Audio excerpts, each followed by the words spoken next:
Hey guys, welcome back for another video. We got a good one prepared today. What we'll be doing is we'll be looking at our NFL best bets for all of our Week 13 NFL matchups. We're going to completely break down these games and predict who's going to win, who's going to lose, what the final score will be. But we'll be focusing on the best bets, the money lines, the spreads, the over-unders, and that's for all of our Week 13 NFL games. Make sure to hit that like button. Make sure to subscribe. If you have any comments, please drop them below and I will respond. Every week we go over every single NFL game. We also do the same thing for every college football game as well. The top 25 ones, the non-top 25 ones. If you're a football fan, if you're a college football fan, an NFL fan, if you're a sports fan, make sure to hit that like button. Make sure to subscribe to the channel so you can follow along with us this season. So let's go ahead and get started. We already have 4 games done. We have the Thanksgiving Day games done. We have the Black Friday game. So we'll be picking up with our Sunday matchups. The very first one we have on Sunday at 1 p.m. on Fox, we have 7-5 Houston Texans versus the 2-9 Jacksonville Jaguars. Right now, the Texans come in 4-point favorites. The over in here is 43.5, and they have a 64.4% chance to win this game. Obviously, the big question here is we still don't have true news on the status of Trevor Lawrence. As of right now, we have to say he's probably not going to play. I don't even know if him playing really even matters that much.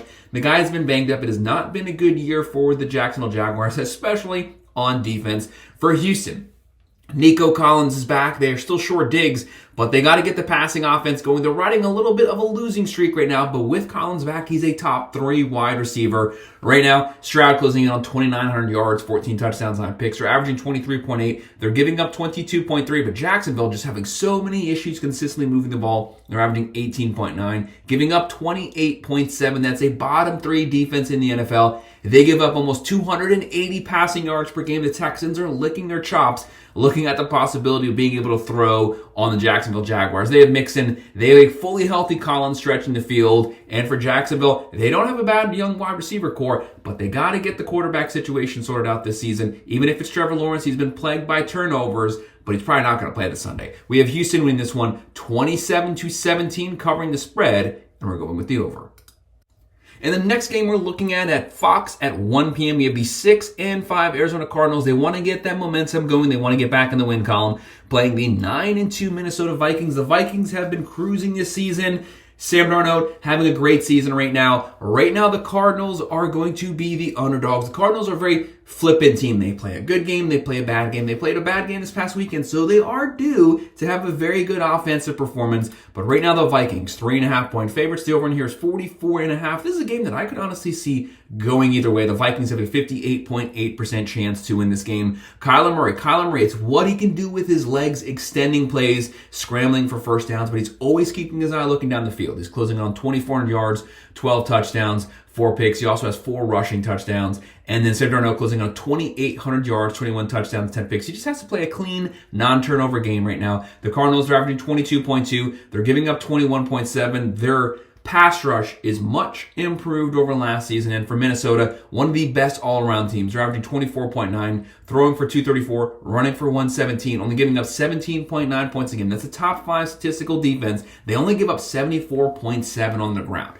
Arizona wants to establish the run. They have James Conner. They have Kyler Murray. They can both pick up yardage on the ground, but the Vikings are going to make that very difficult. Now, the Cardinals are fine passing. They have McBride. They have Marvin Harrison Jr. when he's fully healthy, but the Vikings are going to be the one with the balanced offense here. Jones, Justin Jefferson, a top 3 wide receiver in the NFL, but I do think this game could go either way. But I have Minnesota winning a higher scoring game, taking this one 30-24, covering the spread. We're going with the over. And our next matchup at 1 p.m. on Fox, we have the 6-5 Seattle Seahawks. They started out the season 3-0. Since then, they've been 3-5. They're also a very flippant team. Good performance, bad performance. It all comes down to Geno Smith. Does he have a 3-touchdown performance, or does he have a 3-pick performance? He has as many touchdowns as he has interceptions this year. They'll be playing the 3-8 New York Jets. The New York Jets just can't get right no matter what they do, stemming from the quarterback position, coaches getting fired. It's just a bad all-around season for them. Seattle comes in 1.5-point favorites. Over in here is 42.5. It's basically a pick-em. The Jets have a 55.3% chance to win this game. Geno Smith closing on 3,100 yards, 12 touchdowns, 12 picks. You have to play a clean game here to beat New York in New York. They're averaging 22.4, one of the highest passing teams, throwing for 257.2 yards per game, giving up 22.2. And for the Jets, Rodgers closing in on 2,500 yards, 17 touchdowns, 7 picks. They're averaging 18.5. They're giving up 22. They don't have a bad team. They got to get Breece Hall going. They got to get the run game going so they can open up the play action. They have Wilson, Lazard, Devontae Adams when he's healthy. Seattle has a good team. They have Walker, they have Smith, DK Metcalf. They have the weapons to win this game. I would not be surprised if they win, but I have the Jets. They got to be due for a win at some point. Highly disappointing team, though. This might be a bit of a stretch, but I have the Jets getting the upset, winning this one 23-17, going with the +1.5, and we're going to go with the under. And then on CBS at 1 p.m., the 7-4 LA Chargers, the number 1 statistical defense in the NFL versus the 6-5 Falcons coming off the bye. They should be fully rested, fully healthy right now. Right now, the Chargers 1-point favorites. The over here is 47.5, and the Chargers have a 51.3% chance to win this game. This game is truly a pick on right now. 1-point favorites. That's basically a no-point favorite on the road. Justin Herbert, they finally gotten that vertical passing game going. He's had it all along. He just hasn't had to throw that much this season.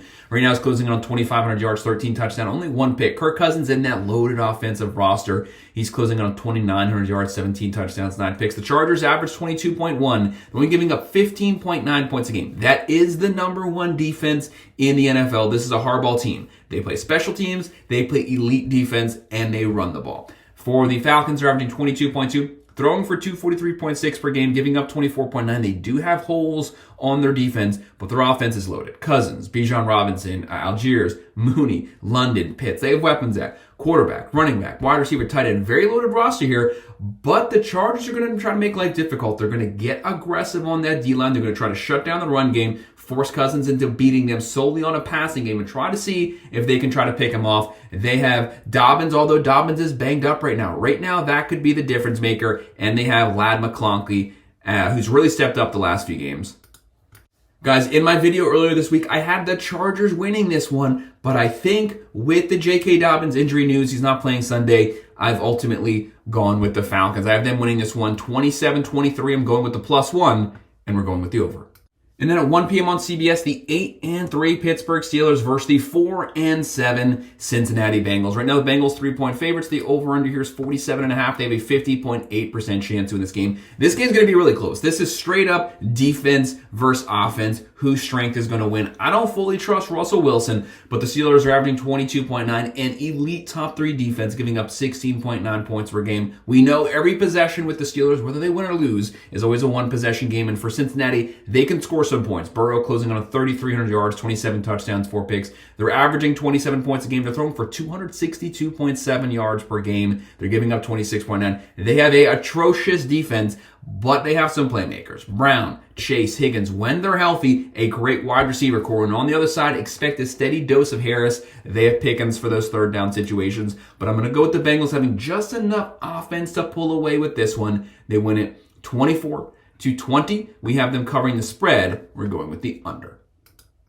And then after that, on CBS at 1 p.m., the 5-7 Colts, they've gone away from Flacco, back to Richardson. Richardson can move, he can run, but a very inaccurate passer. They'll be playing the 3-9 New England Patriots. Right now, the Colts 2.5-point favorites. The over in here is 42.5, and the Colts have a 60.5% chance to win this game. Richardson only has 5 touchdowns, 7 picks. It's what he can do with his scrambling ability that can change the game here. They're averaging 20.2, throwing for 199.7, running for 116.7, giving up 22.8. They have what it takes to win this game. The Patriots, though, it seems like they could also potentially be due to get that upset win. Drake May just has to play a clean game. He has 10 touchdowns, 7 picks. They're averaging 16.4. They have a really bad offense, but they sometimes play a clean, non-turnover game, and they can make a game competitive, and their defense is giving up 23.5. They have Stevenson, Henry, and on the other Colts side, the Colts have Jonathan Taylor. He's the X factor here. He can run the ball. He can catch the ball out the backfield. With Richardson extending plays, that should help Jonathan Taylor. A running game helps the passing game. Passing game helps the running game. And they also have Pierce. We have the Colts pulling away and winning this one in a close one. 21-18, just barely covering the spread.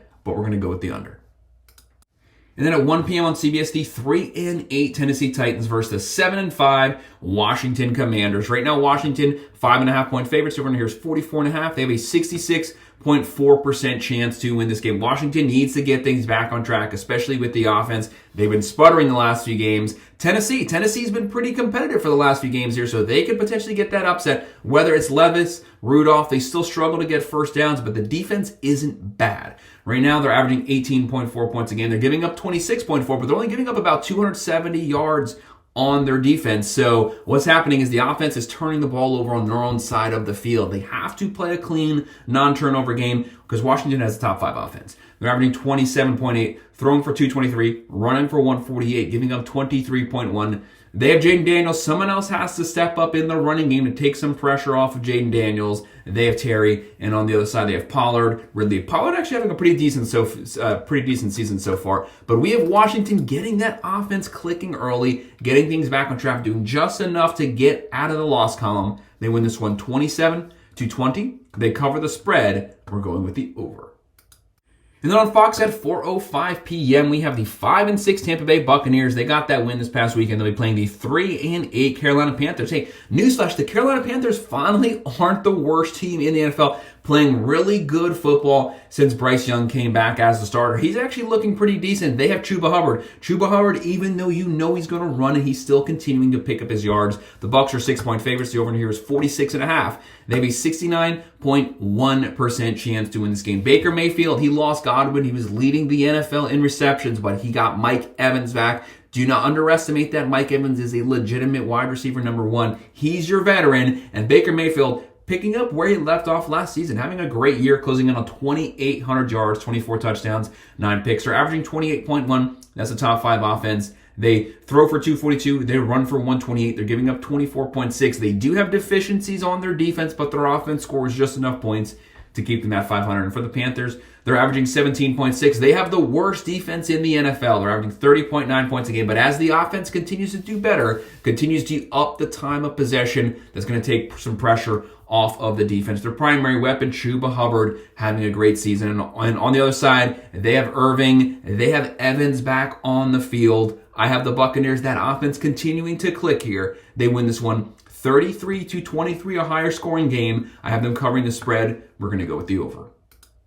And then at 4:05 p.m. on Fox, the 5-6 LA Rams. Do not underestimate them due to their record. They were without Kupp. They were without Nakua for a lot of the season. Now that they're back, this is an elite level offense. They'll be playing the 4-7 Saints. Saints started out the season 2-0. Then they went 0-7. Now they're back to 2-0. Which version of the Saints show up? They don't have a bad roster by any means. It's just getting everyone to play at the same time. Right now for the Rams, they are 2.5-point favorites. The over here is 49.5, but the Saints come in with a 52.2% chance to win this game. Stafford is your veteran quarterback. He knows how to win these type of games. He's closing in on 2,900 yards, 15 touchdowns, 7 picks. They're averaging 21.2. They're throwing for 236.7, running for 95.1. They got to get the rush yards up. They are giving up 25.1. By no means do they have a good defense in any way whatsoever. You're just counting on their offense doing enough to win this game. And for the Saints, they're averaging 23.8. They're giving up 23.6. I can definitely see how the Saints can win this game. They are much better than a 4-7 team. They have Carr. Kamara is the X factor. He's doing everything this season. Rushing the ball, getting receptions. Olave has been banged up. But for the Rams, when their offense is healthy, Stafford, Williams, Atwell, Kupp, Nakua, multiple weapons to spread the ball out to. I have the Rams having enough of those weapons to pull off the win here on the road. They win this one 23-20. They cover the spread, but we're going to go with the under. But this is a really close game, one that you definitely want to watch here. And then at 4:25 p.m. on CBS, the 9-2 Eagles versus the 8-4 Baltimore Ravens. This is the game of the weekend. This is a playoff level game. The number 1 rushing team versus the number 2 rushing team. Right now, the Ravens, they come in 3-point favorites. The over here is 50.5. There's going to be some points. And they have a 56.8% chance to win this game. The Eagles, since the second half of last season, they've been plagued by turnover problems. But this year, they've been playing clean, non-turnover football. It showed in the results on the field. The number 1 rushing team in the NFL, and their defense is playing at an extremely high level. Right now, Hurts closing on 2,400 yards, 13 touchdowns, 5 picks. They're averaging 26.7, top 10 offense. They throw for 196. They run for 193.4. Number 1 in the NFL. They're only giving up 18.1 points a game. The big X factor, Saquon Barkley, 8 yards short of 2,000. Of 1,400. He might get 2,000 rushing yards this season. They have A.J. Brown, Smith. When their offense is fully healthy, they are one of the best in the nation, but it's what they can do on the ground. And for Baltimore, they're right there with him. They have the number 2 overall offense. They're averaging 30.3, throwing for 247, running for 180, giving up 24.5. Their weakness is their secondary. They give up 278 passing yards per game, but only 77.9 rushing yards. You can throw all over them. You cannot run on Baltimore. This is strength for strength. Who's going to dominate the line of scrimmage? They have a lot of weapons. Henry closing in on 1,400 yards himself. They have Flowers, Andrews, likely. This game's going to go down in the fourth quarter. It's a 50-50 matchup. It will go down to whoever has the ball last. We have Baltimore pulling this one off 31-28. That's a push right now. That line will move by the time that we get to game day, and we're going to go with the over. And our final Sunday night game, but second to last overall game at 8:20 p.m. on NBC, the 5-6 San Francisco 49ers versus the 9-2 Buffalo Bills. Preseason, this looked like a potential playoff caliber matchup. Not so much right now. Who would have thought the 49ers would have been so bad? But it's injuries that have plagued them the whole season. When they're healthy, top to bottom, the best NFL roster to me in all of the NFL. But that's the big thing. When they're healthy, they have yet to be healthy this season. They've been banged up at every single position at some point this year. They don't have their full team on the field. And then for the Buffalo Bills, Josh Allen's playing smart football this season, only taking what the defense gives him, keeping those turnovers low, but he's having an MVP caliber season, closing on 2,600 yards, 18 touchdowns, 5 picks. San Francisco, they don't have a bad offense. They're averaging 23.6, throwing for 246, running for 138, giving up 23.6. This is not the top 3 defense they had last season, and they give up some points. Buffalo, they're averaging 29.3, the number 3 offense in the NFL. They're throwing for 226.1. They're running for 119.2, and their defense is only giving up 19.5 points per game. They're playing smart football. They run the ball with Cook. They have a decent wide receiver core. Shakir, Coleman, Cooper, when he's healthy, he's the veteran for those third down situations. San Francisco, they just have to do enough to pull this game off on the road. It's going to be a cold one. I could see San Francisco getting the upset here because the roster is just so talented, but so many injuries. I have to go Buffalo pulling off another win, winning it 26-17. We have them covering the spread, and we're going with the under just barely. And our final game of the week is our Monday Night Football game on ESPN at 8:15. The 3-8 Browns coming off of a win. Props to Jameis Winston and company versus the 7-5 Broncos. The Broncos, basically, they're going to ride that defense to their wins. They have an elite defense, a top 5 overall defense. They come in, they're 5.5-point favorites here at home. The over-under is 41.5, and they have a 51.7% chance to win this game. The big question here is, we've seen what Jameis Winston can do when he can move the ball. But Jameis Winston, he could have 3 touchdowns, he could have 3 picks. Which version of Winston shows up, but he's much, much better than Deshaun Watson this season, no matter what. They're averaging 16.9, throwing for 204, running for 88.2. Got to get their rush yards up. They're giving up 24.3. They don't have a bad defensive roster, but their offense has put them in bad positions the whole season. Winston, though, has been playing well. And for Denver, Bo Nix closing on 2,600 yards, 16 touchdowns, 6 picks. They're averaging 22 points a game, but it's that defense, only giving up 16.8 points a game. Their goal is going to be get aggressive on that defensive line. Try to hit Jameis Winston often, as much as possible. Try to get him to make some errant throws. Try to force that into some turnovers. For the Browns, they have Ford, they have Judy, and for Denver, they have Williams, they have Sutton. But it's that defense that's going to make the difference here. I have their defense winning this one, 24-18. Sean Payton smartly plays Bo Nix, plays to his strengths. Short dink and dunk passes, roll up pocket, always give him the option to scramble. So that's our best bets for all of our remaining Week 13 NFL matchups. Make sure to hit that like button. Make sure to subscribe. If you have any comments, please drop them below, and I will respond. Thank you.